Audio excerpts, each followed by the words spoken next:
నమస్కారం. ఇక్కడ విచ్చేసిన పెద్దలకి, ఇక్కడ విచ్చేసిన మా ఊరి గ్రామస్తులకి అందరికీ హృదయపూర్వక ధన్యవాదాలు తెలుపుకుంటున్నాను. మేము మెయిన్ ముఖ్య అధ్యక్షులు అడ్వకేట్ గారు రామ్ ప్రసాద్ సార్ గారికి నా హృదయపూర్వక ధన్యవాదాలు తెలుపుకుంటున్నాను.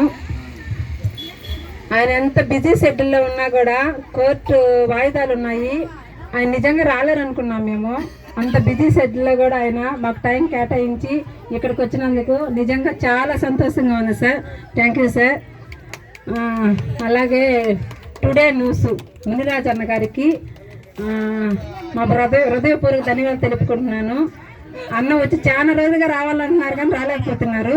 తర్వాత రాంప్రసాద్ సార్ వస్తారు, మీరు రావాలన్నా ఖచ్చితంగా మీరు రావాలని చెప్పాను.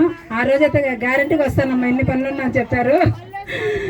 అన్న వచ్చి చాలా రోజులు నేను సామాన్లు తీసేయాలంటున్నారు, కానీ సార్ వచ్చే రోజే తీస్తానమ్మా అని చెప్పేసి 3000 రూపాయల సామాన్లు, అదే అంటే పప్పు ఉప్పు అవన్నీ ఉంటాయి కదా, అవన్నీ సామాన్లు 3000 రూపాయలు తీయించి రైస్ మూట ఒకటి తీయించారు. నిన్ననే తీయించారు, నేను తీసుకొచ్చాను.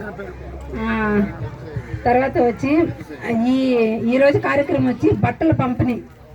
ఒలిపి పెంచలయ్య మా పెదనాన్న కొడుకు, మా అన్నయ్య, ఆయన వచ్చి చాలామందికి మేమంతా మా తాత ముత్తాలుగానే హెల్ప్ చేసేది ఉంది, కానీ ఇప్పుడు వచ్చి కొద్దిగా గ్యాప్ వచ్చింది. తర్వాత వాళ్ళు పెంచి నడిసే మనవాళ్ళు మనవరాళ్ళుగా మేము వచ్చి చేయాలని చెప్పి కార్యక్రమం ఏదో చేయాలని చేస్తున్నాము. ఆయన వచ్చి చాలా దగ్గర బట్టలు ఇచ్చారు, మన ట్రస్ట్ దగ్గర ఇస్తామని చెప్పారు. తర్వాత తీసుకురా అన్న ఇద్దామని చెప్పిన తర్వాత ఆయనకి సపోర్ట్గా ఒలిపి కోటేశ్వరమ్మ నిలబడి సపోర్ట్ చేస్తుంది. చాలా థ్యాంక్స్ అమ్మా కోటేశ్వరమ్మ. ఇక్కడ వచ్చి ఈరోజు వాళ్ళ నాన్నకి వచ్చి సంవత్సరం ఈరోజు అంటే 11 సంవత్సరాలు అయిపోయింది వర్ధంతి. ఈరోజు భోజనాలు పెడదామన్నారు. మేము ముందే ప్లాన్ చేసాం బట్టలు పంచేది.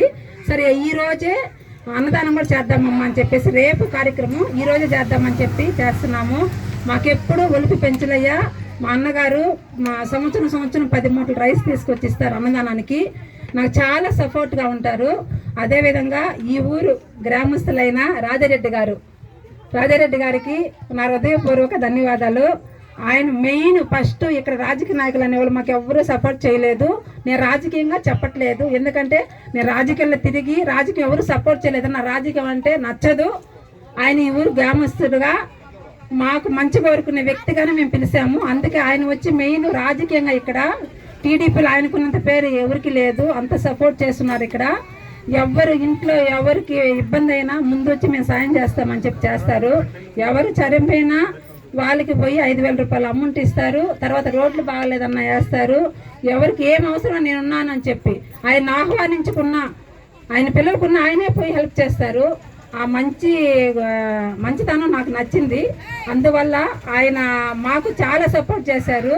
ఫస్ట్ మేము అడగలేదు, కోయట్లో ఉన్నారు. మా వాళ్ళకి ఫోన్ చేసి నేను రైసు సామాన్లు తీసిస్తాను, ఒక షాప్కి వెళ్ళమని చెప్పి చెట్టుగారు వాళ్ళ అంగడికి వెళ్ళమని చెప్పి సామాన్లు తీయించారు. 4 సంవత్సరాల ముందు 4000 రూపాయల సామాన్లు తీయించారు. ఆయన తీయించిన తర్వాత మళ్ళీ సంవత్సరము 10,000 రూపాయల సామాన్లు తీయించారు. మళ్ళీ సంవత్సరం 15,000 రూపాయల సామాన్లు తీయించారు. ఆయన తీయించిన అంటే ఫస్టే చిల్లర సామాన్లు, తర్వాత వచ్చి వస్తువులు దబర్లు చైర్లు అట్లా తీయించారు. ఆయన తీయించిన ప్రతి వస్తువుకి పేర్లేసి, ఎవరు తీయించినా పేర్లేసి పెట్టున్నాము. ఇక్కడ వాడే ప్రతి వస్తువు మేము ఏది బాడుకు తేలేదు, అన్నీ మా సొంత వస్తువులు అందరు డొనేషన్ చేసినట్టేను. అన్నదాన కార్యక్రమం తర్వాత ట్రస్ట్ ఏర్పాటు చేయాలని నేను కొత్తగా స్టార్ట్ చేశాను.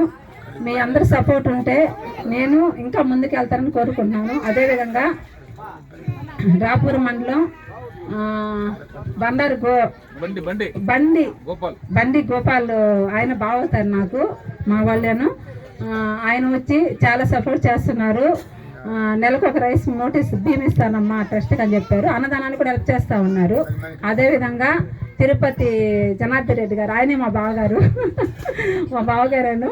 ఆయన వచ్చి నేను అడగబడలేదు, ఆయన హెల్ప్ చేస్తారు. ఎందుకంటే మా ఆయనకి చిన్నాను కాబట్టి నాకు మామ, కానీ బావని అలవాటు అయిపోయింది. ఆయన వచ్చి నేను అడగకున్నా కూడా ఆయన ఏం చేద్దాం నిర్జమ్మ ఏంది ఈరోజు ఏంది అని చెప్పేసి తెలుసుకుంటూనే ఉంటారు. ల్యాండ్ విషయం తెలుసుకుంటూనే ఏం హెల్ప్ కావాలో చేస్తారు. మీ అందరికీ నా హృదయపూర్వక ధన్యవాదాలు తెలుపుకుంటున్నాను.